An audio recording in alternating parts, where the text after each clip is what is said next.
Bakunzi b'umuyoboro wacu wa YouTube channel, nongeye kubaha ikaze. Uyu munsi ndagarutse ngo mbagezeho ibihingwa cyangwa ibimera 15 byifitemo uburozi kurusha ibindi kandi bikaba byateza ibyago ku waba yabikoresheje nabi.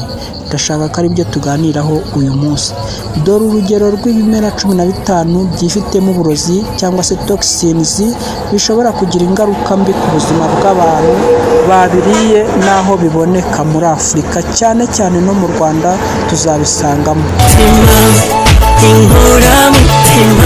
Ibimera 15 bifite uburozi n'ingaruka zabyo, izina ry'igihingwa, ingaruka ku muntu, aho biboneka, ndaje ngo ari byo mbagezaho. Ikimera cya mbere cyitwa ibishyimbo bibi cyangwa raw red kidney beans. Uburozi cyifitemo bwitwa diarrhea, ingaruka zabyo kuruka, isereri, tuzabisanga hirya no hino mu Rwanda. Ikimera cya kabiri cyitwa ubujonjora cyangwa se Datura stramonium.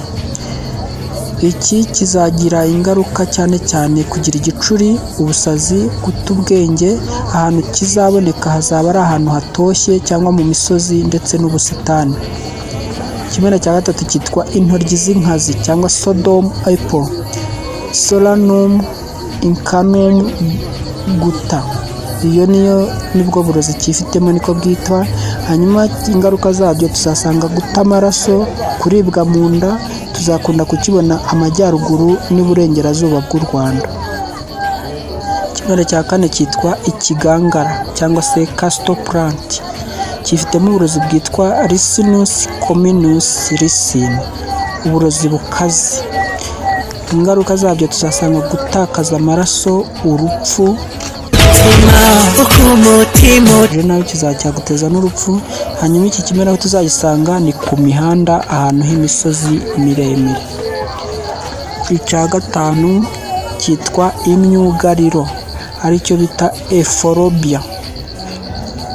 Ingaruka zabyo tuzasanga kurwara amaso, uruhu, gutonekara. Hanyuma tukazagisanga hirya no hino mu Rwanda. Ikimera cya gatandatu cyitwa umushogoro cyangwa se oleander, cyifitemo uburozi bwitwa Nerium oleander. Uwagikoresheje nabi azasanga yatakaje ubwenge, kuribwa, umutima, ndetse gishoboye no guteza urupfu. Tuzakunda kugisanga mu busitani bwo mu mijyi cyane cyane. Karindwi cyitwa umuko, Acocanthera shimperi. Kunda kuwagikoresheje nabi kwicwa n'umutima, kubura umwuka. Tuzakunda kugisanga rero iburasirazuba ndetse n'ahantu hari amashyamba. Ikimera cya munani cyitwa umutegarugori, aricyo bita African nightshade, cyifitemo uburozi bwitwa Solanum nigrum guta. Ingaruka zacyo rero isereri, uburozi, tuzakunda kugisanga mu mirima ndetse no mu busitani. Ikimera cya 9 cyitwa umusekera cyangwa se umwungu. Uyu mwungu niwo bita hemlock, cyifitemo uburozi bwitwa Conium maculatum parasites. Cyifitemo rero ingaruka, uwagikoresheje ashoboye guhura n'urupfu rwose, yagikoresheje nabi yapfa. Ahantu tuzakunda kugisanga ni ahantu akunda kuboneka imvura nyinshi. Ikimera cya 10 cyitwa umusagwe w'inkazi cyangwa se kikaba cyitwa Strychnine tree, cyifitemo uburozi bwitwa Strychnos nux vomica. Tuzakunda kuwagikoresheje gusanga umuntu wagikoresheje nabi, tuzasanga yacitse intege, ndetse n'uwagikoresheje ashoboye guhura n'urupfu. Tuzagisanga rero mu misozi cyane cyane y'iburasirazuba.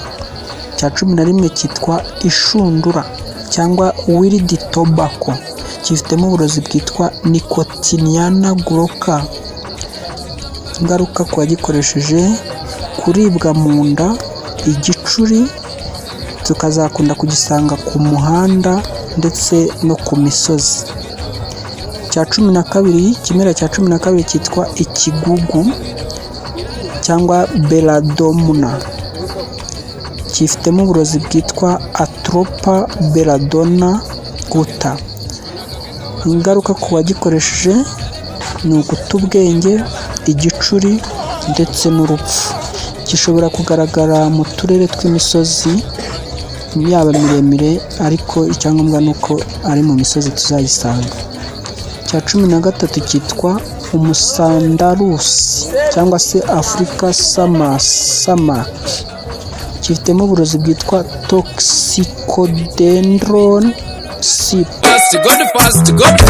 Ingaruka ku wagikoresheje: gushya uruhu, allergie. Tuzagisanga mu turere tw'amashyamba ndetse tugisange no mu busitani bw'amahoteli cyane cyane. Cya 15 cyitwa igitovu cy'inkazi, Jatropha kirkus. Zatera diarrhea ikabije, kubura amazi mu mubiri birumvikana.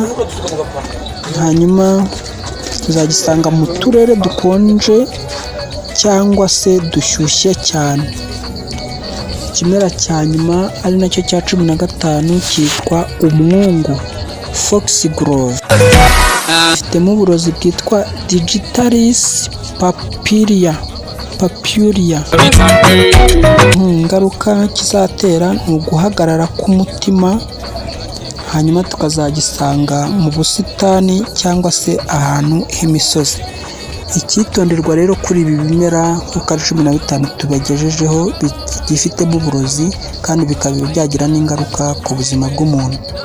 Hari ibimera bikoreshwa mu buvuzi nk'igitovu, umuko, ariko bigira ingaruka zikomeye iyo bidafashwe neza.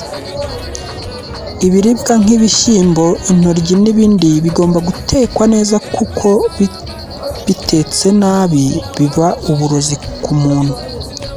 Icyo wakora mu gihe ubiriye cyangwa se ushaka kubirya: igihingwa gishobora kuba uburozi igihe cyakoreshejwe gutyo. Kuruka vuba niba bishoboka, kwihutira kujya kwa muganga, kwitondera ibimera utazi mu buryo bw'amafunguro. Niba wifuza byose twakugejejeho bitagira ingaruka ku mubiri wawe, ujye ubanza umenye ikimera ugiye gukoresha cyitwa ngo iki, ese ingaruka zacyo ni izihe. Ndabakunda we, ciao, naho ubutaha.